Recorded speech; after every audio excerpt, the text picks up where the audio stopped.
stepping into the right side. Jack 1 for 3 so far today. 0-1 from Edwards. Curveball lined up the middle. A leadoff base hit. Jack Dunn has his second single of the day. And with a lot of speed at first, Austin will see what kind of buttons Spencer Allen wants to press with Northwestern down a run here in their half of the seventh. I think there's a temptation here, Will, to maybe play this inning for one run, down one. But with Arrow, Clays, and Bourbon coming up for Northwestern, I think I would try to shy away from that temptation. Play for multiple here. You've got a runner on first and nobody out. This is the part of the lineup that can make a rally for Northwestern to put you in front for good, the way Bourdignon showed in the top of the seventh. Arrow watches strike one.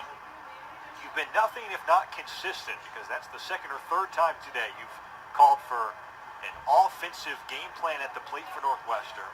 Not trying to settle for 1 or 2 runs, but trying to get more. And I think I agree with you. With 2, 3, and 4 coming up now. Dunn does have a pretty good lead at first. Nobody out, bottom 7.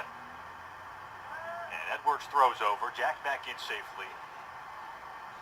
And for me, Will, a lot of it is contextual for Northwestern. If it was Maxwell who'd gotten on and Lynn, Dickey, and O'Laughlin were coming up, then I get playing for one because those guys have had their struggles. But you've got your 2 best hitters, Arrow and Clays, up.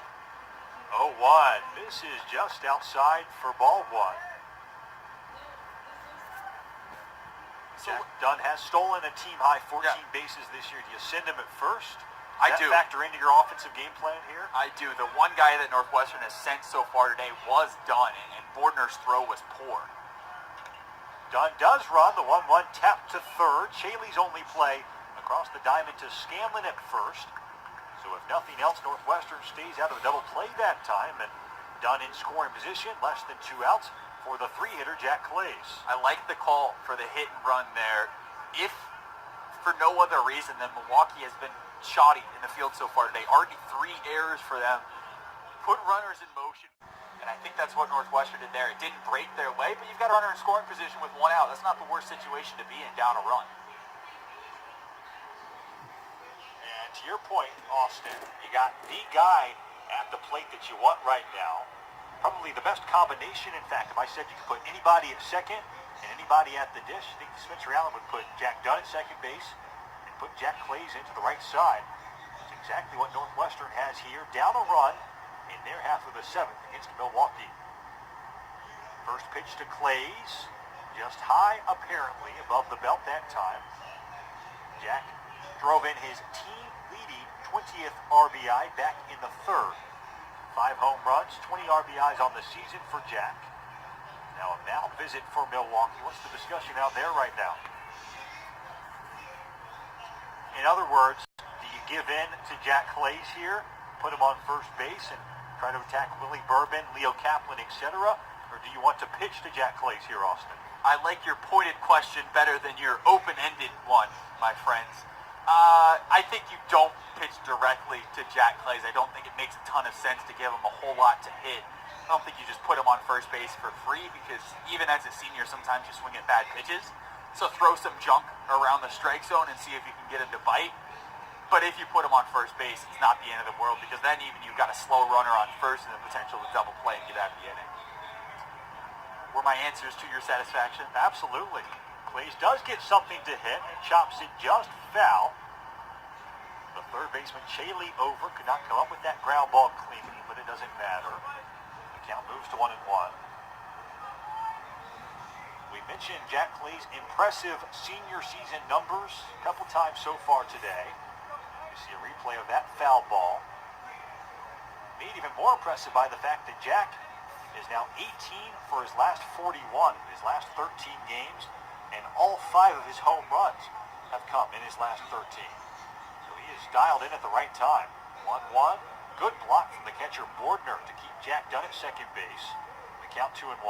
And I think it's fair to say that outside of Texas, who Northwestern faced early on in the year, those last 13 games have been the most difficult for Northwestern as far as competition is concerned. Yeah. So for Clays to be hitting his stride against the teams that he has been playing, I think speaks to how successful he's been. And you see a lot of Northwestern hitters going in the opposite direction with the Wildcats facing Indiana, Maryland, teams with really good pitching. But yeah, you make a great point, because as the pitching has gotten better, so has Jack Clays. Now even at 2-2, Willie Bourbon awaiting on deck. That would be lefty-righty matchup. And I do see a lefty warming up in the Milwaukee bullpen down the right field line. So this may be the last batter for Mike Edwards. He's done a really good job so far in 2 1/3 out of the pen. For all of the pitching changes we have seen none come in the middle of an inning. Dunn runs 2-2, inside fastball fouled over toward the Northwestern dugout. I think Jack would have been safe at third base, but it's tough to say from up here. Nobody really holding him on, keeping him honest at second. As Edwards stares into his catcher, Bordner. Jack Clays now awaits the pitch. Big moment in this baseball game, 4-3 ball game. Bottom 7 at Miller Park.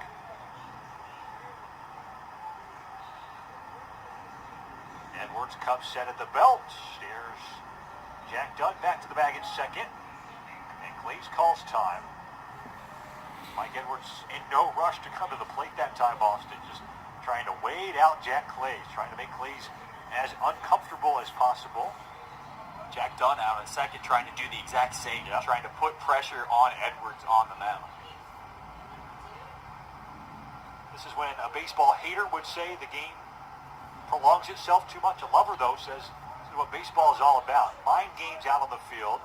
Both teams not doing anything directly to each other, but kind of indirectly trying to affect the game. Too often will I include myself in the former rather than the latter of those two categories, but it's understandable. And in a game like this, I think you kind of appreciate it. But in this situation with one on and one out, it is a big moment. 2-2, misses low. Nice take from Clays. He's worked the count full at 3-2.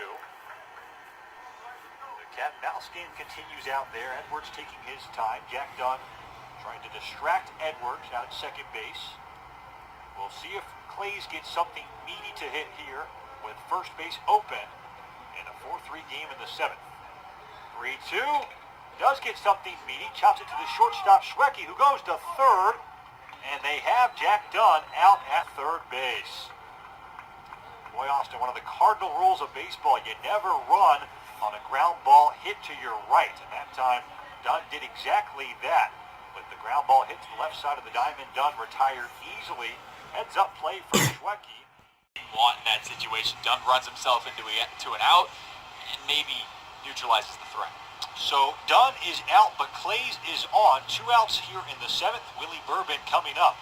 We'll have more information on the new arm for Milwaukee, as well as the conclusion of the bottom half of the 7th after this on BTN.